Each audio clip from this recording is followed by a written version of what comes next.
36 घंटे पहले Donald Trump की तरफ से कहा गया था कि हम किसी भी प्रकार से ईरान के गैस ठिकानों पर, ऑयल ठिकानों पर या परमाणु ठिकानों पर हमला नहीं करेंगे। आपको याद होगा 36 घंटे पहले इजराइल की तरफ से ईरान के गैस ठिकानों के ऊपर हमला किया गया और उसके बाद में अमेरिका ने अपने हाथ उस हमले से झाड़ लिए थे, एक तरीके से पल्ला झाड़ करके अलग खड़े हो गए थे और कहा कि हमने ऐसा हमला नहीं किया और ना ही इस हमले के बारे में इजराइल ने हमसे ऐसी कोई अनुमति ली थी या हमें कोई जानकारी दी थी। लेकिन आज ईद के दिन, आज जब दुनिया भर में ईद मनाई जा रही है, आज ईद के दिन एक खबर निकल करके सामने आ रही है कि अमेरिका ने वही कायरता दिखाई है और अमेरिका की तरफ से नतांज में, जहां पर ईरान के न्यूक्लियर ठिकाने हैं, वहां पर हमला बोला गया है। आप सब जानते हैं कि अगर न्यूक्लियर जहां पर भी ठिकाने हैं, वहां से अगर थोड़ा सा भी लीकेज अगर हो जाए तो उस जगह पर, उस पूरे इलाके में, उस पूरे क्षेत्र में तबाही आ जाती है। और ये एक तरीके से युद्ध के नियमों के खिलाफ है, यूएन के जो युद्ध के नियम है उसके भी खिलाफ है कि आप किसी भी देश के न्यूक्लियर ठिकानों के ऊपर हमला नहीं करेंगे, क्योंकि ऐसा करने का मतलब ये होता है कि आम लोगों को उस युद्ध की चपेट में ले लेना।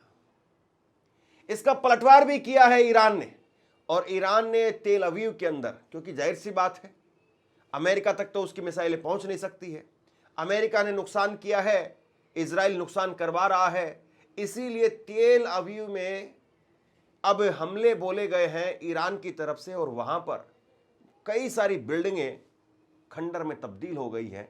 वो तस्वीरें भी मैं आपको दिखाऊंगा। नतांज को लेकर के क्या कुछ खबर आ रही है उस पर हम विस्तार से बात करेंगे, लेकिन उससे पहले जरा तस्वीर देखिए आप।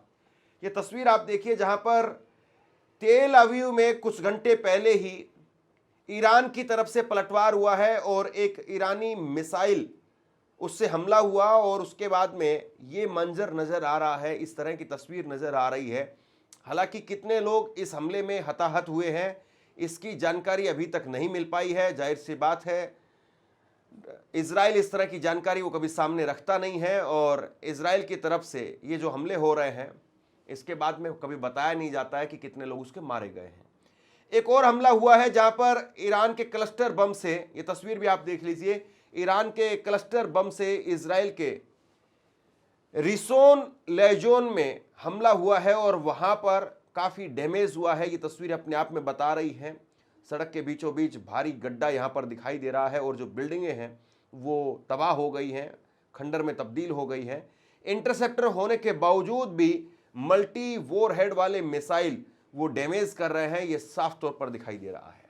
वहीं ईरान ने पिछले 24 घंटे के अंदर सऊदी अरब में 60 से ज़्यादा ड्रोन से हमले किए हैं।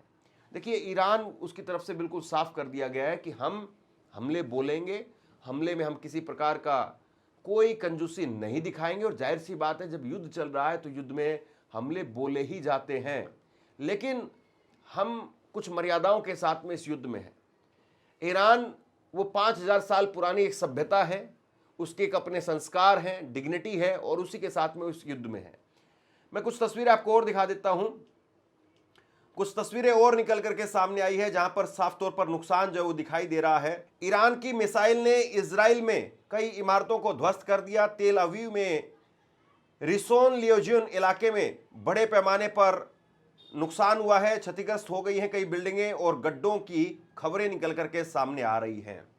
तो ये इस वक्त में ईरान का पलटवार वो सऊदी अरब पर, वो तेल अवीव में, इजराइल के अंदर, इजराइल के अलग अलग शहरों पर साफ तौर पर दिखाई दे रहा है। अब सबसे बड़ी बात यह है कि जिस तरीके से ईरान इस युद्ध में लगातार ताबड़तोड़ हमले बोल रहा है, ऐसे में अमेरिका के लिए, इजराइल के लिए मुश्किल हो रहा है उसको संभालना। और ऐसे में एक ही तरीका बचता है अमेरिका के पास में कि वो ईरान के न्यूक्लियर ठिकानों पर हमला बोले और ईरान के न्यूक्लियर ठिकानों पर हमला बोल करके उसका मुंह बंद करवाए। लेकिन क्या वाकई जो है वो न्यूक्लियर ठिकानों पर हमला बोल करके मुंह बंद करवा पाएगा? देखिए आप याद करिए कि इजराइल, उसके पास में भी परमाणु हथियार है ये कहा जाता है, हालांकि डिक्लेयर नहीं है। लेकिन अगर अमेरिका ये गलती कर रहा है तो फिर इजराइल कल को तैयार रहे, इजराइल के जो न्यूक्लियर प्लांट्स हैं, न्यूक्लियर ठिकाने हैं, वहां पर फिर ईरान के भी हमले होंगे, ये भी आप मान करके चलिए। बहरहाल ईरान की तरफ से जो इस वक्त में खबरें आ रही है मैं आपको वो बता रहा हूं। ईरान ने कहा है कि अमेरिकी और जोइनी सरकार ने नतांज परमाणु न्यूक्लियर ठिकानों पर हमला किया है, जो एक अपराध है। ईरान का कहना है कि यह हमले अंतर्राष्ट्रीय कानूनों और नियमों के खिलाफ है। ईरान के परमाणु ऊर्जा संगठन ने बताया है कि फिलहाल इस घटना में किसी भी तरह से रेडियोधर्मी पदार्थ यानी रेडियो एक्टिव पदार्थ वो बाहर नहीं निकले हैं। देखिए, ईरान की तरफ से साफ किया गया है कि अभी हमें कोई नुकसान नहीं हुआ है, और ईरान की इस युद्ध में कम से कम ये एक साफ बात रही है कि वो कहीं पर कुछ भी अगर होता है तो उसको स्वीकार करता है, कहीं कोई नुकसान होता है तो उस बात को स्वीकार करता है कि हाँ, हमारे यहाँ पर ये नुकसान हुआ है और इस बात को हम स्वीकार कर रहे हैं। और जो ये हमला हुआ है, उस हमले से कहीं ना कहीं आप लाइसेंस दे रहे हैं इजराइल को लेकर के, ईरान को एक लाइसेंस दे रहे हैं कि आपके न्यूक्लियर ठिकानों पर हम हमला कर रहे हैं, आप इजराइल के न्यूक्लियर ठिकानों पर हमला करिए।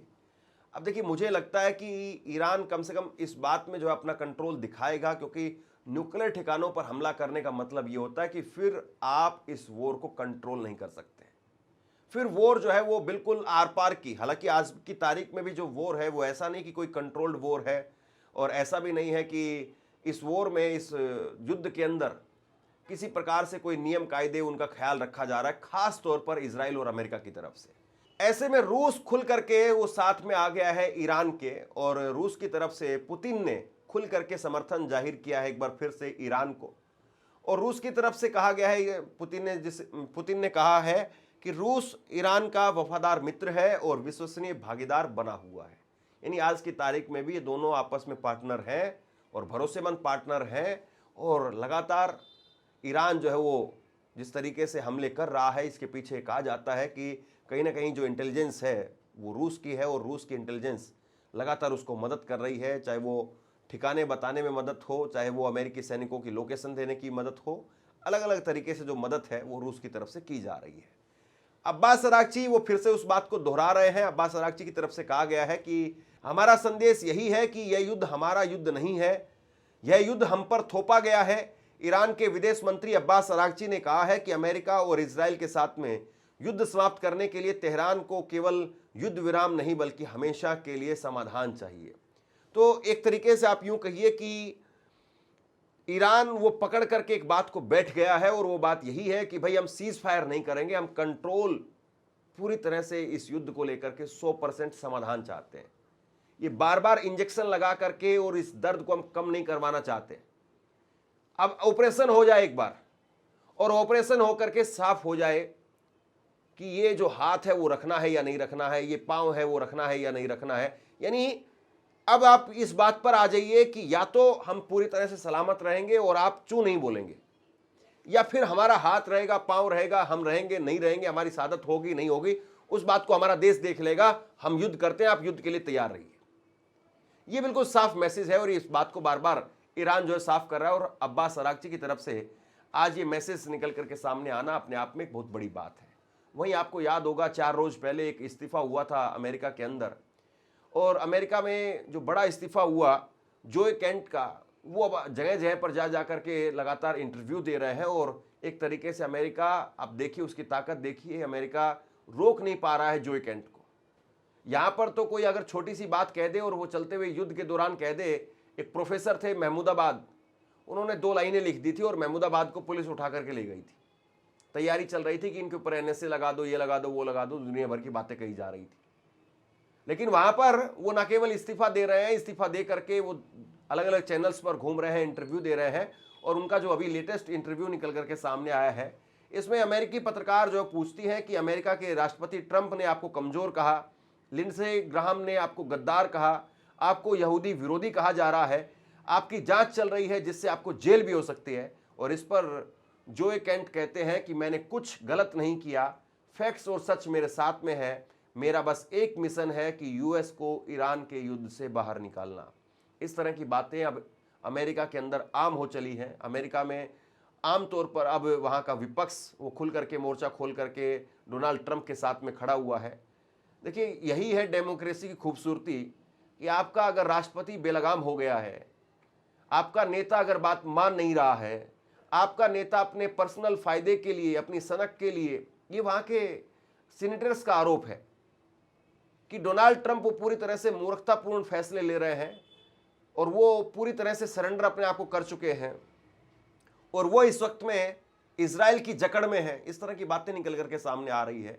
तो ऐसे में आप देखिए कि वहां पर कम से कम इस बात को कहने की इतनी आज़ादी तो अभी भी बची हुई है, और वो भी युद्ध के दौरान कि आप खुल करके उनको ये दिखा बता सकते हैं कि भाई हम आपके साथ नहीं हैं, ये युद्ध जो है वो पागलपन है और इस पागलपन में हम आपके साथ नहीं हैं।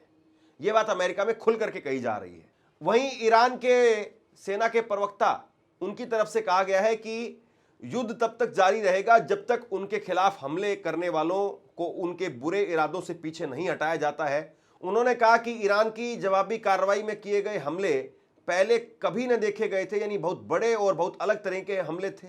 ईरान का यह भी कहना है कि इन हमलों से यह साफ हुआ है कि दुश्मन का आसमान पूरी तरह से सुरक्षित नहीं है, यानी उनकी जो हवाई सुरक्षा है वो हमने कमजोर कर दी है।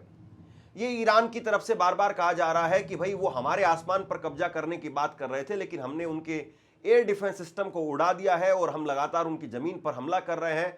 बड़े बड़े हमले हम कर रहे हैं और ऐसे हमले हो रहे हैं जो पहले ईरान ने भी नहीं देखे थे। ईरान ने भी जिन हमलों को लेकर के कल्पना नहीं की थी, उस तरह के हमले अब ईरान कर पाने में कामयाब हो रहा है। ये ईरानी सेना की तरफ से जो कहा गया है। वहीं ईरानी सेना की तरफ से आगे ये भी कहा गया है कि हमने यह सीख लिया है कि तुम्हें यानी इजराइल और अमेरिका को कैसे हराना है, और वह तरीका यह है कि डटे रहना है, मुकाबला करना है। खातम अल अनबिया सेंट्रल हेडक्वार्टर के प्रवक्ता ने कहा कि हमारे दुश्मन जानते हैं कि अगर वो युद्ध जारी रखेंगे तो उनकी जो ठिकाने पहले से बर्बाद हुए हैं उन पर और ज़्यादा तबाही होगी और इस बार वो दोबारा खड़े नहीं हो पाएंगे, इस तरह के हमले किए जाएंगे। कुल मिलाकर के बात यह है कि ईरान के हौसले किसी भी तरीके से कमज़ोर दिखाई नहीं दे रहे हैं और ईरानी सेना के प्रवक्ता, उनकी आवाज़ में अभी भी वही खनक है। हालांकि इनका नाम भी हिट लिस्ट में है और एक तरीके से आप यूं कहिए कि जो भी बोलने की बात करता है या जो भी तेज तर्रार तरीके से बयान देता है, इजराइल उसको किसी न किसी तरीके से हिट लिस्ट में डाल देता है कि अगला नंबर इनका है। उनको डराने धमकाने की कोशिश होती है। ये एक युद्ध की टैक्टिस है, इसको आप यूं ही समझिए। वही सबसे बड़ी बात यह है कि ये सब कुछ चल रहा है और इस बीच में डोनाल्ड ट्रंप का एक बयान निकल करके सामने आया। जरा आप अपनी स्क्रीन पर देखिए, डोनाल्ड ट्रंप की तरफ से पोस्ट किया गया है और डोनाल्ड ट्रंप ने इसमें कहा है कि अपने लक्ष्यों को पूरा करने के बेहद करीब है हम। ट्रंप ने कहा है कि ईरान युद्ध खत्म करने पर विचार कर रहा है, यानी एक तरीके से माहौल बना रहे हैं भागने के लिए।